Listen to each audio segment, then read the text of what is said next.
Nunca falei sobre isso antes. É um assunto que ainda me dá um aperto no peito quando lembro. Trabalho como enfermeira e a gente vê de tudo nessa profissão. Mas tem certas coisas que fogem da nossa compreensão, que não dá para explicar com toda a ciência do mundo. E às vezes, quando estou sozinha no turno da noite, ainda sinto aquela presença, aquele perfume suave que não pertence a nenhum paciente ou funcionário. E sei que ela ainda está por ali, cuidando de quem precisa. Foi numa noite de plantão, dessas bem calmas, quando só se ouve o barulho dos aparelhos e dos passos dos funcionários nos corredores. Chovia muito lá fora e os trovões faziam as luzes do hospital piscarem de vez em quando. Eu estava fazendo o turno da noite na UTI e tinha uma paciente, a Maria, que tinha dado entrada depois de complicações no parto. Ela estava em estado bem grave, mal conseguia ficar consciente por mais de alguns minutos. Os médicos já tinham até chamado o padre para dar a extrema unção, tamanho o pessimismo com o caso dela. O bebê dela, um menino, também não estava nada bem, estava na UTI neonatal lutando pela vida. Os dois, mãe e filho, conectados por tubos e fios, separados por alguns andares do hospital, mas ambos por um fio. Lembro de olhar os prontuários dos dois e sentir aquele peso, sabe? Quando você sabe que as chances são mínimas, mas mesmo assim torce por um milagre. Os médicos já tinham avisado que era questão de tempo para Maria, que o corpo dela estava falhando aos poucos, que ela não ia aguentar mais que algumas horas. Cada vez que eu entrava no quarto dela, via os olhos dela se abrindo por alguns segundos, como se estivesse procurando alguém. E o olhar dela, meu Deus, nunca vou esquecer. Era um olhar que implorava, que pedia algo que eu não conseguia entender de início. Foi só na terceira vez que entrei no quarto dela naquela noite que entendi. Ela conseguiu segurar minha mão, com uma força que não parecia possível para alguém no estado dela, e sussurrou: "Meu filho, como está meu filho?" Foi nesse momento que algo dentro de mim quebrou. Ela nem teve chance de ver o filho, de segurar ele nos braços nem por um minuto. E isso me quebrava por dentro, pensar que ela ia partir desse mundo sem nem conhecer a carinha do filho que ela tanto esperou. Respondi que ele estava sendo bem cuidado, que os médicos estavam fazendo tudo possível. Ela fechou os olhos, como se estivesse aceitando, mas uma lágrima escorreu pelo rosto dela. E aí foi quando tomei uma decisão que podia ter acabado com minha carreira para sempre. No meio da madrugada, quando o movimento estava mais calmo, fui até a UTI neonatal. A chuva tinha acalmado um pouco, mas ainda dava para ouvir os trovões ao longe. Conversei com a enfermeira de lá, uma amiga de anos que confiava em mim.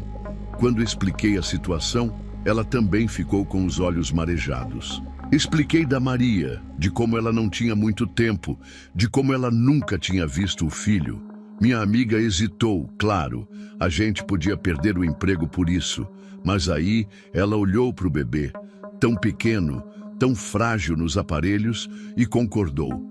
Pegamos todos os cuidados possíveis, colocamos ele numa incubadora portátil, checamos que ele estava estável o suficiente para aguentar o trajeto curto e levamos ele até o quarto da mãe.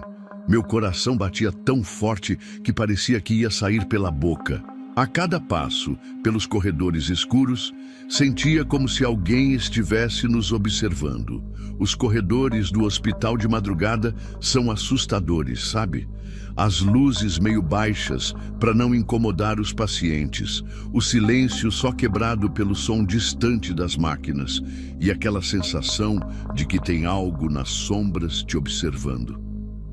Naquela noite em especial, cada sombra parecia se mover um pouquinho quando a gente passava, como se tivesse vida própria.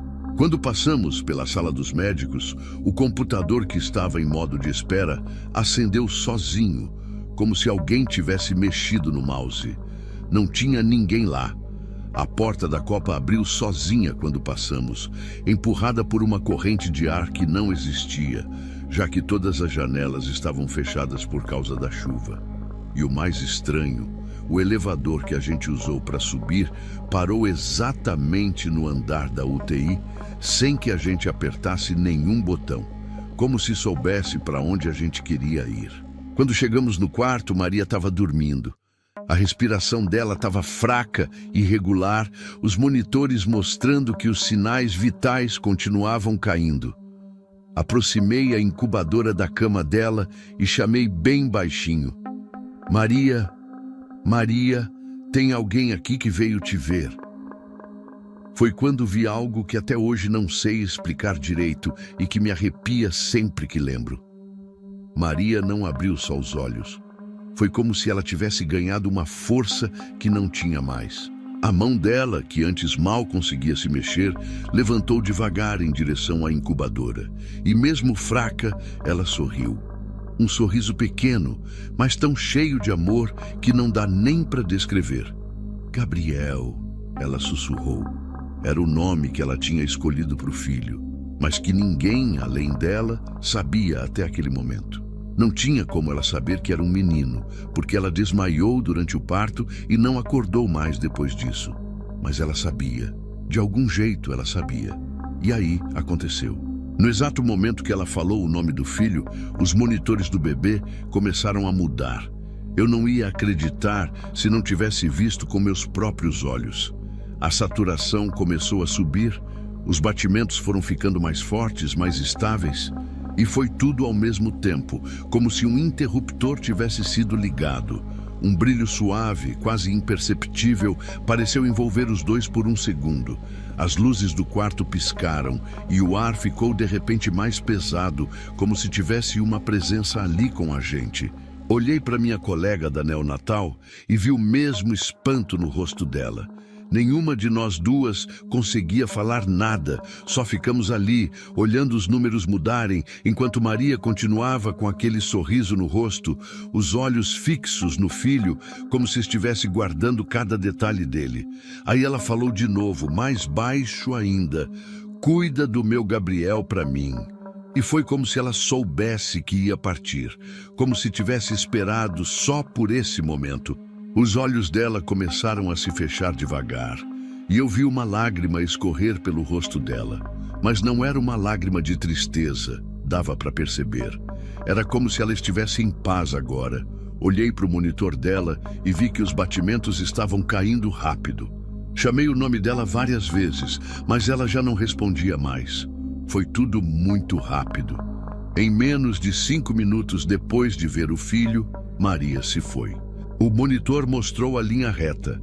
Aquele som que a gente nunca se acostuma a ouvir ecoou pelo quarto. No exato momento em que o monitor apitou, anunciando a morte dela, todas as luzes do hospital piscaram ao mesmo tempo, como se tivesse dado um curto. O choro do bebê, que até então estava quietinho, ecoou pelo quarto, mas não era um choro de dor ou desconforto. Era quase como se ele estivesse respondendo ao chamado da mãe. Minha colega e eu nos olhamos sem saber o que fazer. A gente tinha acabado de quebrar todas as regras do hospital e agora uma paciente tinha falecido na nossa frente. O medo de sermos pegas, de perdermos nossos empregos, tudo isso passou pela minha cabeça. Mas aí olhei para os monitores do bebê de novo e não conseguia acreditar. Todos os sinais dele continuavam melhorando, como se algo tivesse mudado dentro daquele corpinho tão pequeno, como se ele tivesse recebido alguma coisa da mãe naquele breve momento em que estiveram juntos. Decidimos levar o bebê de volta para a UTI neonatal antes que alguém descobrisse o que tínhamos feito. No caminho de volta, eu jurava que podia sentir alguma coisa nos acompanhando pelos corredores escuros do hospital. As sombras pareciam se mover por conta própria e o ar ficou pesado, como se alguém estivesse respirando próximo ao meu ouvido. Não era um sentimento ruim, mas me deixou arrepiada. Em um momento, tenho certeza que vi uma silhueta feminina no final do corredor, mas quando pisei, não tinha mais nada lá. A gente conseguiu levar o Gabriel de volta para a UTI neonatal sem ninguém perceber. Eu ainda estava tremendo, com medo de alguém descobrir o que a gente tinha feito, mas ao mesmo tempo tinha essa sensação estranha de paz, como se tivesse feito a coisa certa. Voltei para o meu posto e registrei o horário da morte da Maria no sistema. Os médicos foram chamados, fizeram todo o procedimento normal, mas ninguém desconfiou de nada. Nos dias seguintes, fiquei de olho no Gabriel, passando na UTI neonatal sempre que tinha uma folga no meu turno. E cada dia que passava, ele melhorava mais e mais. Os médicos não entendiam o que tinha acontecido. Um dia, ouvi 2 deles conversando, dizendo que era um milagre, que não tinha explicação médica para a recuperação tão rápida. Um deles até falou: parece que alguém lá de cima está olhando por esse menino.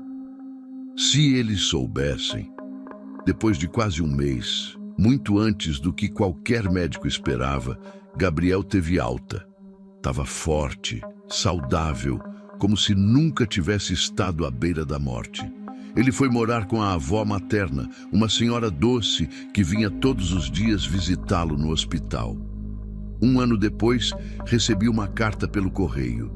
Era da avó do Gabriel, com fotos dele sorrindo, já grande e forte. Fiquei tão emocionada que chorei ali mesmo. A carta terminou virando uma tradição. Todo ano, no aniversário do Gabriel, a avó mandava fotos e contava como ele estava crescendo. A mais recente chegou faz uns dias. Gabriel está com 5 anos agora. Nas fotos, ele aparece sorrindo com uma mochila nas costas, pronto para o primeiro dia na escola. Mas tem uma coisa nessa última carta que me deixou arrepiada da cabeça aos pés. A avó escreveu que Gabriel tem falado coisas estranhas ultimamente. Disse que ele acorda no meio da noite dizendo que a mãe veio visitar, que ela canta para ele dormir. A avó achou que eram só sonhos, coisa de criança, até que um dia Gabriel descreveu a mãe em detalhes. O cabelo, a voz, até uma pinta que ela tinha perto do olho esquerdo. Detalhes que ele não teria como saber, já que nunca viu fotos dela tão de perto. E tem mais. A professora da pré-escola ligou para a avó dizendo que Gabriel tem um amigo imaginário. Quando perguntaram quem era, ele simplesmente respondeu: é minha mãe, ela está sempre comigo. A professora disse que já pegou ele conversando sozinho várias vezes no parquinho, como se estivesse mesmo falando com alguém. Às vezes, quando faço plantão noturno, naquele mesmo corredor da UTI, sinto um perfume suave que não pertence a ninguém da equipe.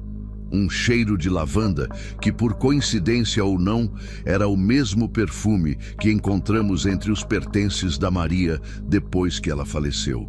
E juro que já ouvi uma voz de mulher cantando baixinho perto da antiga sala onde ficava a UTI neonatal. Os outros funcionários também sentem, mas ninguém comenta. Tem pacientes que relatam ver uma mulher jovem entrando nos quartos durante a madrugada, sentando na beira da cama e segurando suas mãos. Curiosamente, são sempre os pacientes que estão mais graves, quase partindo. Eu agora trabalho em outro setor do hospital, mas sempre que passo pela antiga UTI, onde Maria faleceu, sinto um calafrio. Não é um sentimento ruim. É como se ela ainda estivesse ali cuidando dos pacientes, assim como cuida do filho dela à distância. Às vezes, os equipamentos eletrônicos falham quando eu passo por lá, as luzes piscam sem explicação, ou o sistema do computador trava exatamente às 3h15 da madrugada, a hora exata em que Maria faleceu naquela noite. Nunca mais vou entender o que aconteceu naquele quarto de hospital. Algo além da nossa compreensão permitiu que uma mãe passasse sua força vital para o filho antes de partir. Um amor tão poderoso que continua ecoando pelo hospital, nas visitas noturnas aos pacientes, nos sonhos do Gabriel e nos arrepios que sinto cada vez que recebo uma nova carta com fotos dele. Sempre sorrindo, sempre saudável, sempre com aquele brilho especial nos olhos. O mesmo brilho que vi naquela noite quando um laço mais forte que a morte foi criado entre uma mãe e seu filho.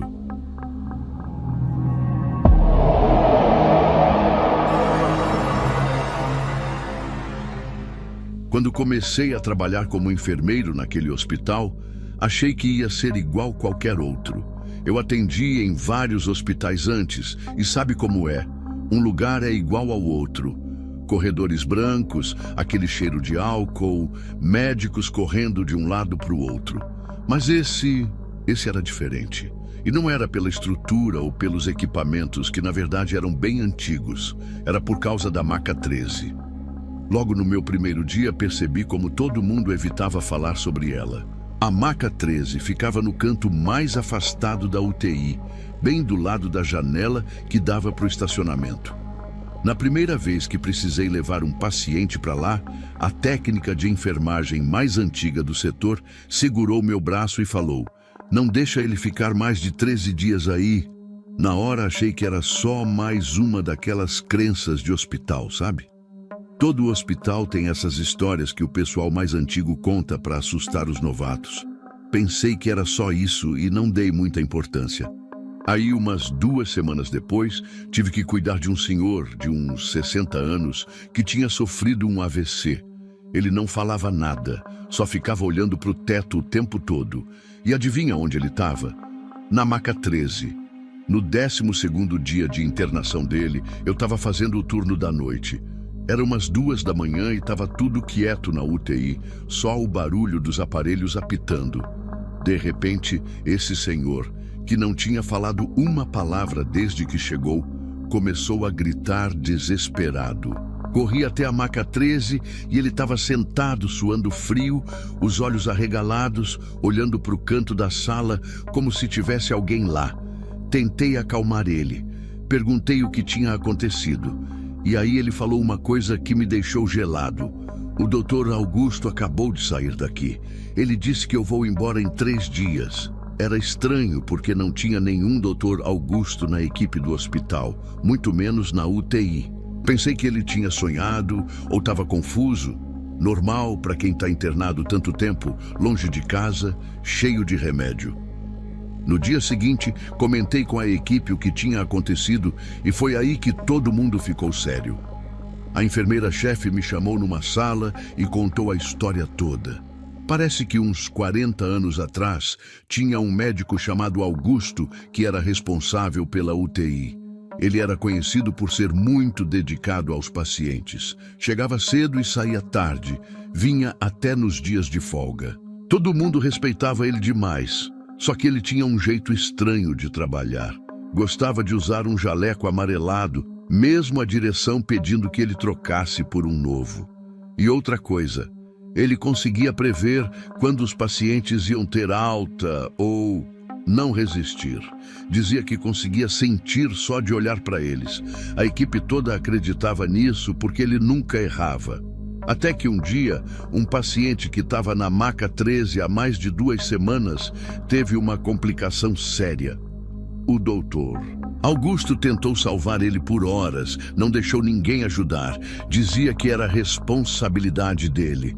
Quando o paciente não resistiu, o Dr. Augusto teve um colapso nervoso, ali mesmo na UTI. No dia seguinte, encontraram ele morto na casa dele. Parecia que tinha tido um ataque cardíaco. Desde então, começaram os relatos de pacientes que ficavam na maca 13 por mais de 13 dias. Todos falavam a mesma coisa.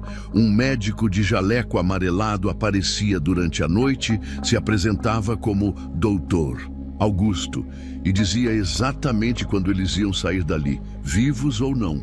O mais assustador, ele nunca errava, igual quando estava vivo. Achei aquilo tudo uma grande coincidência, talvez até uma história que foi crescendo com o tempo, sabe? Esse tipo de coisa é comum em hospital. Aliás, eu bem queria acreditar que era só isso mesmo. Mas aí, o tal senhor do AVC realmente teve alta exatamente 3 dias depois, como o Dr. Augusto tinha dito a ele. Fiquei com aquilo na cabeça, mas segui minha vida normal, meu trabalho. Afinal, podia ser só uma coincidência, né? Umas semanas depois, chegou uma senhora na UTI, vítima de um acidente de carro bem feio. Ela ficou em estado grave, mas era forte e foi melhorando aos poucos. E claro, acabou ficando na maca 13. Eu costumava conversar com ela durante meus plantões, ela era bem simpática e positiva, apesar da situação. No 13º dia dela lá, ela estava diferente. Calada, com um olhar distante. Perguntei se estava tudo bem e ela disse que tinha recebido uma visita durante a madrugada. Já senti um frio na barriga. Ela contou que acordou no meio da noite e viu um médico que nunca tinha visto antes, de jaleco amarelado, parado do lado da maca. Ele sorriu para ela e disse: "Sou o Dr. Augusto. Vim te dizer que você vai receber alta daqui a uma semana, mas vai ter que voltar depois de 3 meses. E da próxima vez, não vai conseguir sair daqui." Ela perguntou que história era aquela, porque ele estava falando essas coisas, mas ele já tinha desaparecido. Tentei tranquilizar ela, disse que era só um sonho por causa dos remédios, que ela não precisava se preocupar com nada. Mas por dentro, eu estava apavorado. E adivinha, ela recebeu alta uma semana depois, exatamente como o Dr. Augusto disse. Isso já era demais para minha cabeça. Tentei encontrar alguma explicação racional. Será que era algum médico do hospital se passando por esse doutor Augusto? Ou talvez os pacientes realmente sonhavam com a mesma coisa por causa de alguma história que escutavam dos outros funcionários. Conversei com vários colegas diferentes e percebi que muitos acreditavam mesmo nessa história. Alguns já tinham até experiências parecidas, pacientes que relatavam a mesma coisa. Uma técnica de enfermagem mais velha me disse: "Não tenta entender, meu filho. Tem coisas nesse hospital que a gente só aceita e pronto." 3 meses depois, eu já estava quase esquecendo essa história toda, quando aquela mesma senhora do acidente de carro voltou para a UTI. Ela teve uma complicação repentina, um aneurisma que ninguém esperava. E como se o destino tivesse planejado tudo, a única maca disponível era a 13. Quando ela me viu, segurou minha mão com força e sussurrou: "Ele sabia, o Dr. Augusto sabia que eu ia voltar." Ver ela ali, tão assustada, me deixou mal demais. Decidi que ia desvendar essa história de uma vez por todas. No meu próximo plantão noturno, me preparei para ficar acordado a noite toda e ver se conseguia pegar alguém se passando por esse tal médico ou descobrir o que realmente acontecia na maca 13 depois que as luzes diminuíam. Era por volta das 3 da manhã e a UTI estava naquele silêncio típico da madrugada. Eu estava sentado no posto de enfermagem, fingindo fazer anotações, mas na verdade não tirava os olhos da maca 13. A senhora estava dormindo, os monitores mostrando que tudo estava estável. Foi quando notei uma mudança na iluminação perto da maca, como se tivesse uma sombra se movendo. No começo, achei que era impressão minha, olhos cansados pregando peças. Mas não, tinha alguma coisa ali. Ou melhor, alguém. Vi a silhueta de um homem alto parado do lado da maca. Não dava para ver o rosto direito, mas dava para notar que ele usava um jaleco diferente, meio amarelado. Fiquei paralisado. Uma parte de mim queria levantar e ir até lá, mas minhas pernas simplesmente não obedeciam. Ele ficou ali, parado, por uns 2 minutos, parecendo que estava falando alguma coisa para a senhora, que continuava dormindo. Depois, simplesmente sumiu. Não saiu andando, não abriu nenhuma porta. Apenas desapareceu, como se nunca tivesse estado ali. No dia seguinte, a senhora teve uma piora repentina. Os médicos correram, fizeram de tudo, mas ela não resistiu. Foi exatamente como o Dr. Augusto tinha previsto 3 meses antes. Aquilo me afetou demais. Pedi transferência para outro setor do hospital logo depois. Não conseguia mais trabalhar na UTI. Ainda tento achar uma explicação lógica para o que vi naquela noite, mas não consigo.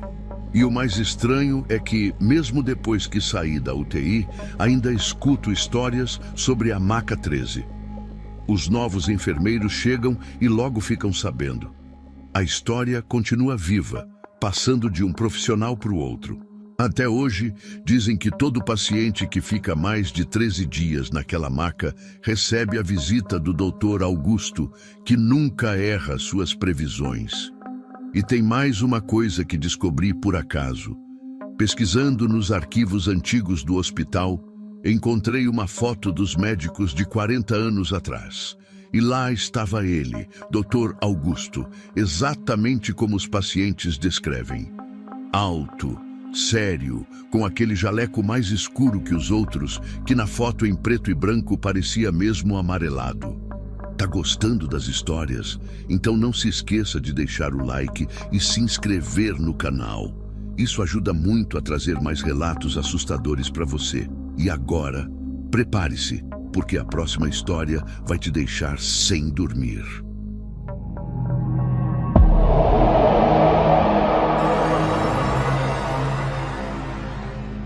Olha, antes de começar esse relato, já vou deixar claro uma coisa. Não vou citar nomes, não do hospital onde trabalho em São Paulo, nem das pessoas envolvidas. Não quero prejudicar minha carreira nem a dos meus colegas. E para quem já está pensando, mais uma história inventada, eu era exatamente como você até pouco tempo atrás. Médico cético, formado pela ciência, que ria de causos sobrenaturais. A gente estuda anos e anos para entender o corpo humano, para saber que tudo tem uma explicação lógica. Só que tem coisas que acontecem que nem toda a ciência do mundo consegue explicar. E o que vou contar é uma dessas coisas. Sei que muita gente não vai acreditar, mas sinceramente não me importo mais. Só preciso tirar isso do meu peito porque não consigo mais dormir direito desde aquela noite. Nossa mente pode tentar negar, mas quando você vive algo assim, seu corpo sabe. Aquele frio na barriga não mente, aquele suor gelado não é imaginação. Tudo aconteceu na minha segunda semana como médico residente na UTI desse grande hospital.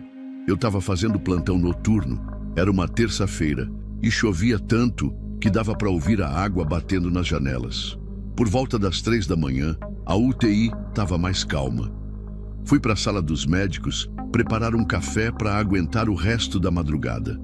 É uma sala pequena, com aquele cheiro típico de hospital misturado com café velho. Tem uma mesa com computador, umas cadeiras de plástico desconfortáveis, armários e no canto um telefone fixo antigo, daqueles bem amarelados pelo tempo. Esse telefone sempre me chamou a atenção porque parecia tão fora de lugar, tão antigo comparado com toda a tecnologia que a gente usa hoje em dia. Uma vez perguntei para uma enfermeira mais antiga por que não tiravam aquilo dali e ela só deu de ombros e mudou de assunto. Agora eu entendo por quê. Enfim, eu estava lá revisando uns prontuários, lutando contra o sono, quando aquele telefone começou a tocar. Não foi um toque normal, sabe? Era como se ele estivesse tocando debaixo d'água, um som abafado e ao mesmo tempo estridente que fez os pelos do meu braço arrepiarem na hora. Olhei em volta, não tinha ninguém e aquele barulho não parava. No começo fiquei paralisado, sem saber o que fazer. Algo dentro de mim gritava para não atender, mas a curiosidade foi maior. Levantei devagar e fui até o telefone. Quase podia sentir meu coração saindo pela boca. A mão estava tremendo quando peguei o aparelho. E foi aí que percebi uma coisa que me deu calafrio. O fio estava cortado, completamente cortado. Aquele telefone não tinha nem como estar conectado a nada, quanto mais tocando daquele jeito. Mas o barulho continuava e parecia que ficava mais alto quanto mais eu demorava para atender. Quando finalmente coloquei no ouvido, o som parou na mesma hora. Por alguns segundos, não ouvi nada, só aquele silêncio pesado que parece que vai te engolir. Aí veio uma respiração. Não era normal, parecia de alguém com muita dificuldade, como vários pacientes que a gente vê na UTI. Era ofegante, cansada, como se cada fôlego custasse um esforço enorme. E então, uma voz de mulher falou bem baixinho, quase um sussurro no meu ouvido. "Cuide bem dele, por favor." E desligou. Na hora fiquei paralisado, com o telefone ainda na mão, olhando para o nada. Chequei o fio de novo, tentando achar alguma explicação. Não tinha nenhuma. Aquilo simplesmente não podia ter acontecido. Pensei em 1000 coisas. Cansaço, estresse. Talvez eu tivesse cochilado sem perceber e sonhado, mas eu sabia que estava acordado. Tentei ligar o telefone de volta, mas não tinha nem tom. Era só um pedaço de plástico morto na minha mão. Larguei aquilo e voltei para o computador, tentando me concentrar no trabalho e esquecer o que tinha acontecido, mas não conseguia. Aquela voz parecia que tinha ficado grudada na minha cabeça. Cuide bem dele, por favor. Dele quem? Não fazia sentido. Meia hora depois, quando eu já estava conseguindo me acalmar, pensando que talvez tivesse sido só minha imaginação, o bip de emergência da UTI disparou. Corri para ver o que era. Um homem tinha acabado de chegar, trazido pelo SAMU. Parada cardíaca, disseram. Um caso gravíssimo. E aí tudo começou a fazer um sentido terrível. A equipe toda mobilizou para tentar salvar aquele homem. Era um senhor de uns 50 e poucos anos que sofreu a parada cardíaca enquanto voltava do trabalho. A correria na UTI foi imensa. Todo mundo fazendo de tudo para estabilizar o paciente. E eu, no meio daquilo tudo, sentia algo estranho. Como se aquele telefone e essa emergência tivessem uma ligação. Por algum motivo que não sabia explicar, senti uma responsabilidade maior por esse paciente.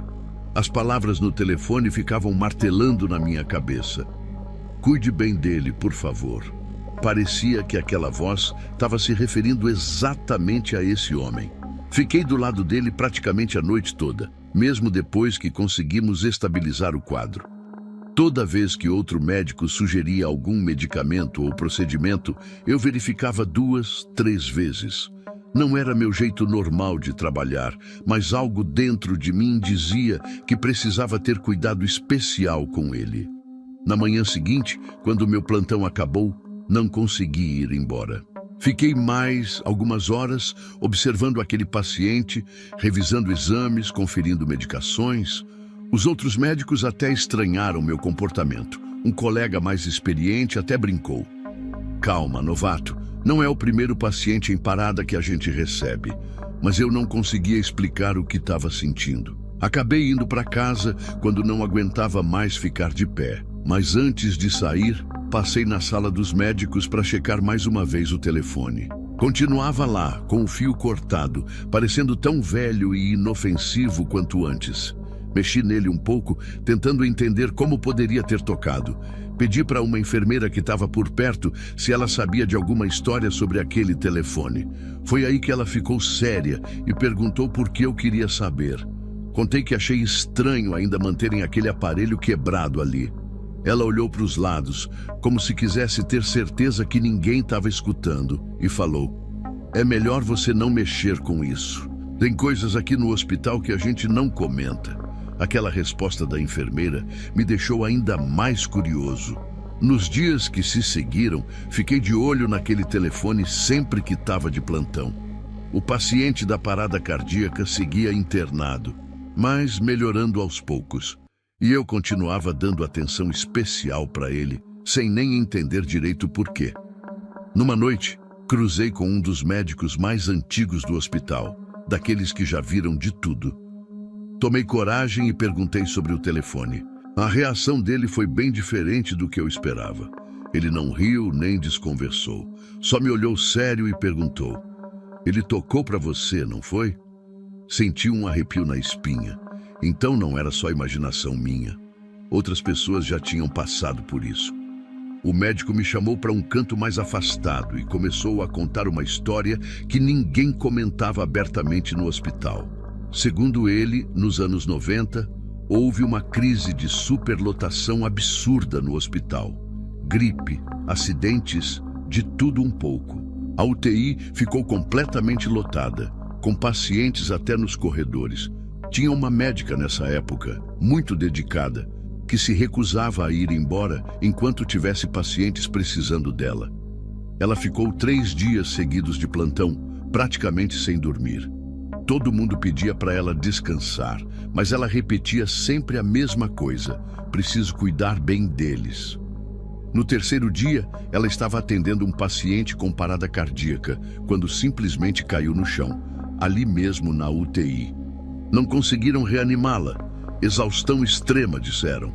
O pior é que o paciente que ela estava atendendo também não resistiu.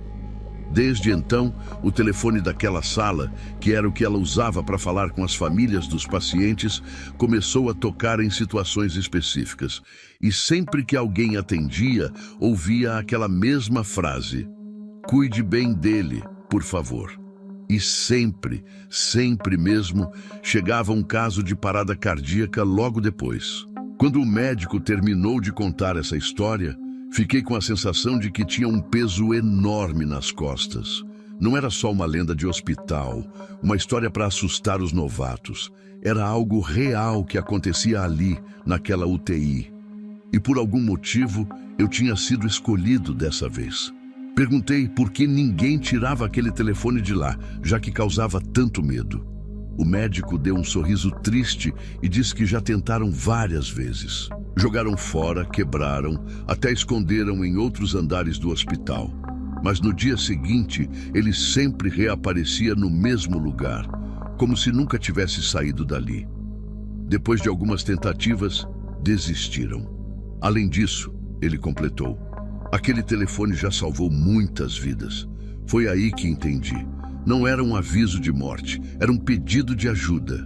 A médica não conseguiu salvar seu último paciente, então continuava ali, de alguma forma, pedindo para que outros médicos fizessem o que ela não pôde. Naquela mesma noite, fiz questão de cuidar pessoalmente do tal paciente da parada cardíaca. Revisei toda a medicação, pedi novos exames, fiquei observando cada detalhe dos monitores. Por volta das 3 da manhã, notei uma alteração sutil nos batimentos cardíacos dele. Nada que disparasse alarmes, mas meu instinto médico dizia que algo não estava certo. Chamei a equipe e, por precaução, ajustamos o tratamento. Minutos depois, ele teve uma segunda parada. Se não estivéssemos atentos, preparados, talvez não tivéssemos conseguido reanimá-lo a tempo. Mas conseguimos. E enquanto trabalhávamos freneticamente para estabilizá-lo, juro que senti uma presença na sala.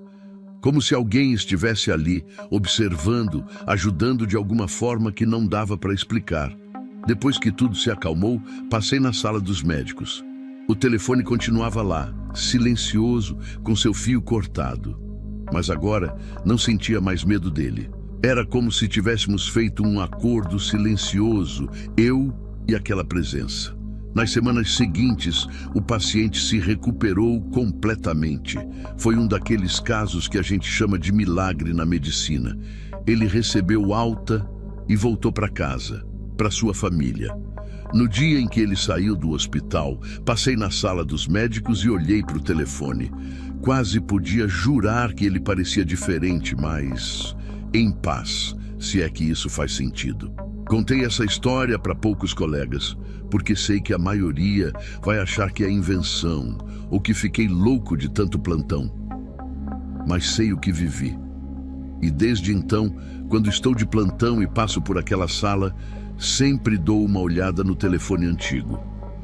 Às vezes, em noites mais quietas, paro na frente dele e sussurro: "Estamos cuidando bem deles, pode ficar tranquila." Não sei se ela escuta, mas sinto que sim. A medicina nos ensina a salvar vidas usando ciência, tecnologia, conhecimento. Mas tem coisas que vão além disso tudo. Tem pacientes que precisam da gente até depois que se vão. E médicos que continuam cuidando mesmo depois que partem.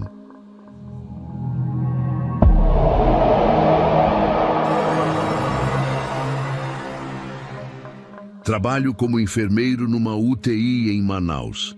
E, meu Deus, as coisas que a gente vê naquele lugar não dá nem para acreditar. Principalmente de madrugada, quando tudo fica em silêncio e só se ouve o bip das máquinas marcando os batimentos dos pacientes. Eu sempre fui daqueles que não acredita nessas coisas de assombração, sabe? Mas o que aconteceu naquela UTI onde eu trabalho mudou tudo o que eu pensava.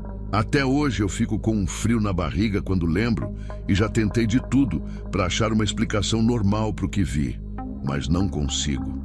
Era época de chuva forte, daquelas que alaga tudo. A UTI estava lotada, quase não tinha leito vazio. Tinha um senhor bem velhinho internado lá. Já fazia mais de 20 dias que ele estava com a gente depois de um AVC forte. Ele era bem lúcido, conversava de boa com todo mundo, até contava a história da vida dele. A gente gostava de ficar batendo papo com ele nos momentos mais tranquilos do plantão. Ele ficava no leito, perto da janela, onde dava para ver a chuva caindo lá fora. Até aí tudo normal, igual qualquer outro paciente que a gente cuida todo dia na UTI, nada que chamasse atenção, sabe? Foi numa terça-feira que as coisas começaram a ficar esquisitas na UTI. O senhor estava quieto o dia todo, com um olhar perdido. Quando fui checar os aparelhos dele, ele me chamou bem baixinho e apontou para o leito do lado, onde tinha um rapaz que tinha passado por uma cirurgia bem complicada. Aquele ali vai hoje, ele me disse assim, na maior calma do mundo, como se estivesse falando do tempo lá fora. Na hora eu não dei bola, achei que era só confusão na cabeça dele por causa dos remédios fortes que a gente dá para os pacientes na UTI. Isso é bem comum, principalmente com os mais idosos. Mas olha só o que aconteceu. Umas 4 horas depois, o rapaz do leito do lado começou a passar mal de repente. Chamamos toda a equipe da UTI, correria para todo lado, tentamos de tudo mesmo, mas ele não resistiu. Foi uma parada cardíaca que pegou todo mundo de surpresa, porque os exames dele estavam mostrando melhora. No começo, pensei que tinha sido só coincidência. A morte faz parte da rotina de uma UTI, infelizmente.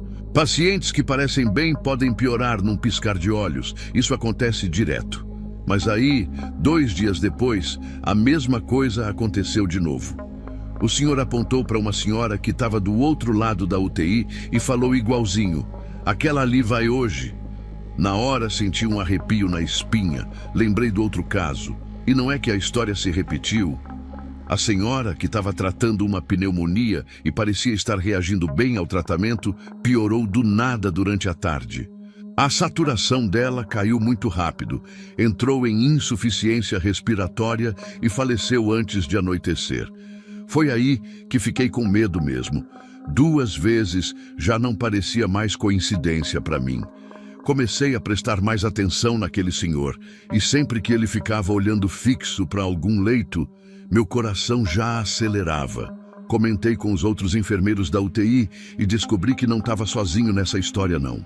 Vários colegas já tinham visto o mesmo, o velhinho apontando e dizendo aquela frase, e depois o paciente morria mesmo. Depois da 5ª vez, a equipe toda já estava em pânico.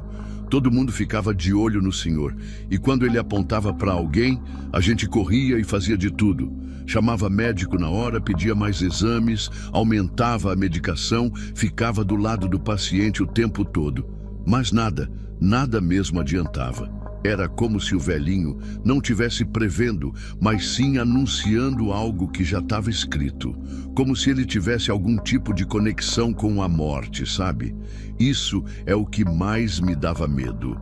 A UTI, que já é um lugar tenso, ficou ainda mais pesada com essa situação. O negócio ficou tão sério que tinha enfermeiro pedindo para trocar de plantão para não ter que trabalhar naquela UTI. Outros ficavam só observando o senhor, esperando ver para quem ele ia apontar. O clima no setor ficou pesado demais. Todo mundo andando nas pontas dos pés, falando baixinho. Até os médicos, que geralmente são mais céticos, começaram a ficar esquisitos quando entravam lá. Os próprios pacientes que estavam mais lúcidos perceberam que tinha algo errado acontecendo. Uma noite, eu estava fazendo o registro dos sinais vitais quando uma das pacientes segurou meu braço e perguntou: "O que está acontecendo aqui? Por que vocês ficam olhando para o velhinho da janela com tanto medo?" Não soube nem o que responder, só disse que era a impressão dela. A direção do hospital até mandou uma psicóloga para conversar com a gente, achando que era estresse do trabalho que estava fazendo a equipe ficar imaginando coisas. Mas aí um dos médicos, que era bem respeitado por todo mundo, também presenciou o senhor apontando para um paciente que tinha dado entrada naquele mesmo dia. e o homem morreu 3 horas depois. O médico ficou tão impressionado que pediu transferência do senhor para outro setor, mas não tinha leito disponível em lugar nenhum. A gente estava preso naquela situação, sem ter o que fazer. Nunca vou esquecer o que aconteceu naquela madrugada. Era por volta das 3 da manhã, tudo quieto na UTI. Só eu e mais um técnico de plantão. Fui verificar a medicação do senhor e ele estava acordado, olhando para o teto. Quando me viu, ele sorriu fraco e com a mão trêmula apontou para si mesmo. "Hoje sou eu", ele disse com uma voz calma, como se estivesse falando de uma coisa boa que ia acontecer. Senti um frio na barriga na hora. Pedi para o técnico ficar de olho nele e corri para chamar o médico plantonista. Fizemos uma avaliação completa, mas os sinais vitais dele estavam normais, até melhores que nos dias anteriores. O médico disse que não tinha motivo para preocupação. Mesmo assim, fiquei do lado dele o tempo todo. Checava os monitores a cada 5 minutos, ajeitava o travesseiro, media a pressão. Ele só me olhava com um sorriso sereno, como se soubesse de algo que eu não sabia. Exatamente 3 horas depois dele ter apontado para si mesmo, os monitores começaram a apitar. Corri para ver o que estava acontecendo. Não tinha nada de anormal nos aparelhos, mas ele simplesmente parou de respirar. Assim, do nada. Tentamos reanimação, mas não teve jeito. Ele se foi. O mais estranho é que na declaração de óbito, o médico não conseguiu determinar a causa da morte. Era como se ele tivesse decidido que era hora de partir. Depois daquele dia, pedi transferência para outro setor. Não aguentava mais trabalhar naquela UTI. Mas ainda ouço histórias dos colegas que continuam lá. Dizem que de tempos em tempos, pacientes relatam ver um senhor de idade caminhando entre as camas durante a madrugada. Ele não fala nada, só olha para alguns pacientes com um olhar triste. E no dia seguinte, aqueles pacientes acabam falecendo. Ninguém nunca conseguiu explicar o que aconteceu naquela UTI. Alguns dizem que o senhor tinha algum tipo de dom, outros acham que era só coincidência. Mas eu, que vi tudo de perto, sei que tem coisas nesse mundo que a medicina não consegue explicar. E desde então, sempre que entro numa UTI, não consigo deixar de olhar para os cantos, com medo de ver aquele senhor de novo.